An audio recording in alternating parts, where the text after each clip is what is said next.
Today I'm going to talk about what happens if you have a reed that is sharp. There are a couple different things. First of all, the crow is generally very tight and it takes a while for the lower vibrations to come in. Usually that just means you have to scrape a little bit more on the edges of the tip, but there are a couple other things that could make your reed tight and sharp that I'll explain as well. But first off, let's crow the reed.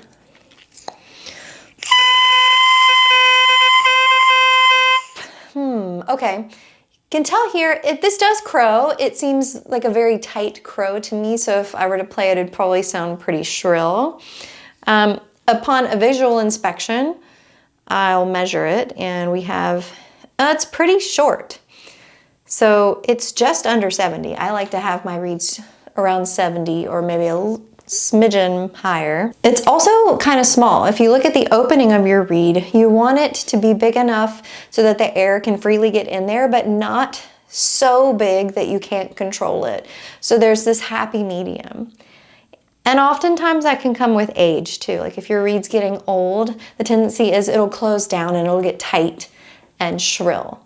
But there are a couple things you can do to maybe bring a little bit more life into your reed. So I'll show you this one and let's dive in. Okay, so here's a closer look at the reed I'm looking at. Like I said, it's kind of short. So let's measure it. Yeah, you can see how it's just under 70. If you're looking at it and you're like, Kelly, that's 8. It is 8, however, I started at 1 because if you notice at the edge of the ruler, it's just a little bit longer. So it's more accurate measuring. So that's what I do.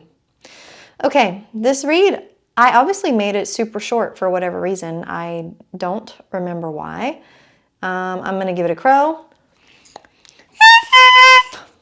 Ooh, okay, it's tight. I'm gonna play it just so you can tell what it sounds like. It's probably gonna be very bright and shrill. Look at the opening, it's a little bit small. Yeah.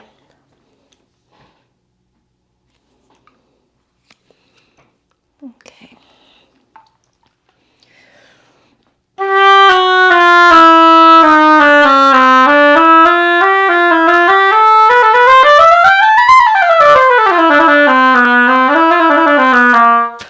Okay.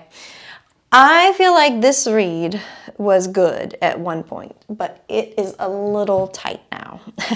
And you can tell, hopefully you could tell that when I played it. What I'm going to do is I'm going to put my plaque in here and just take a look-see at what's going on. Okay. Yeah, I like the shading. This side looks a little wonky in the shading in the center. You can tell I had to bring the line back here. I usually start my line higher. This reed's just generally shorter, and that's okay, it doesn't make it bad. I'll probably clean that up a little bit first, and but really, so that could be holding some vibrations, but taking that out also might make this reed brighter than it already is. And I don't know if I want to do that, so I might work somewhere else first, because scraping this crucial area right above the V, that's what gives us our depth and our beautiful warm tone. So you don't want that to be super thin right there. So let's leave that for now, and we'll start in place number 2, which is just dusting off the sides of the heart, kind of where the blend is. So let's see what that does. And super important to note, a little bit goes a very long way when you're finishing a reed, especially if it's already playing and it's just a little hard. So I'm just going to let my knife find any of the grooves that I might have left. I'm not right on the edge. I know it looks like it, but I'm not. I'm just to the left of it, because remember, we want to keep the integrity of the rails going all the way up, even though there are no rails right where I'm scraping. So just a little bit. It's thinner on this side, on the left, so I might leave that alone and go to the right.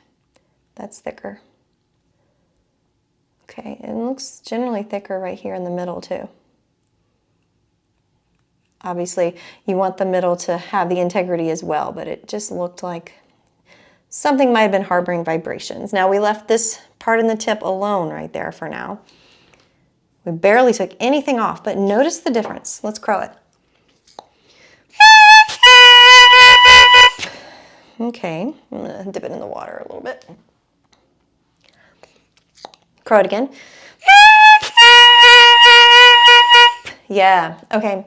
So with this reed, it's a little on the smaller side, so it's gonna be super easy to play. And right now it just wants to close up. It seems like the tip wants to close up. And I think that's just due to the nature of this particular reed. But let's try it. I feel like it has a lot more vibrations now.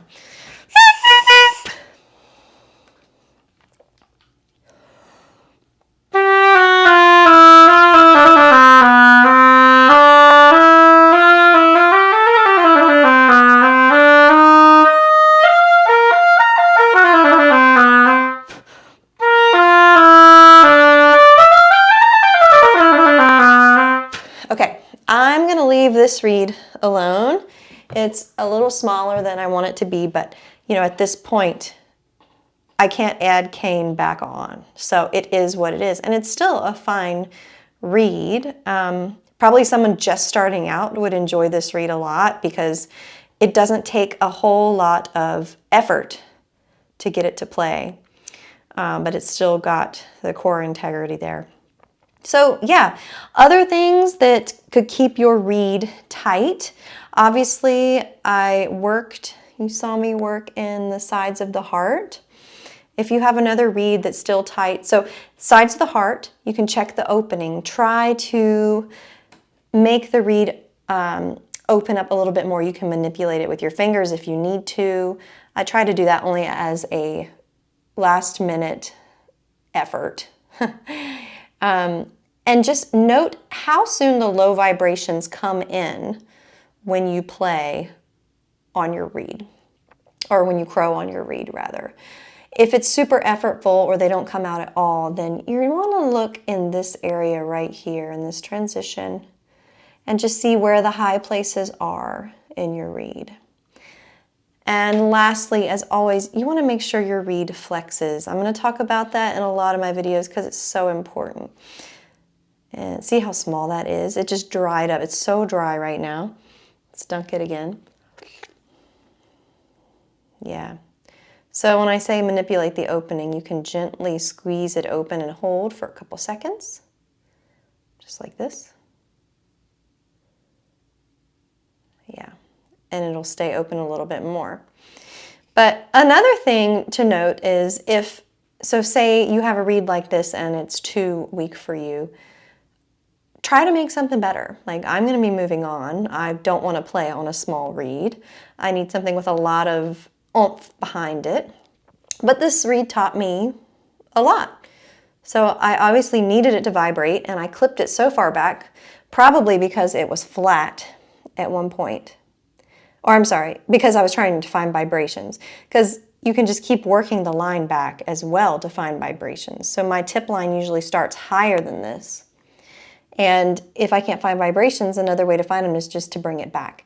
But this line, this edge of the V, you don't want it to be below 65. This is as far back as I would go, and I generally don't like it this far back. So I was obviously on a quest with this reed the entire time I made it to find vibrations because it's so short. But in general, try to keep your reeds around 70 and a half. At least that's what works for me. So I hope that quick video was helpful to you if you're having issues with sharp reeds. And if there's anything else you need help with or you're stuck somewhere, feel free to leave me a comment and I'll make a video about it, or I'll try to answer and help you the best way I can, because I want everyone to be a self-sufficient reed maker who just feels like they can make a reed and you can make a reed without having all the stress and the worry. And if you need a few more tips, I also have my reed making troubleshooting guide that you can download. I'll email it to your inbox and you can sign up at the link in the description box below. See you next time.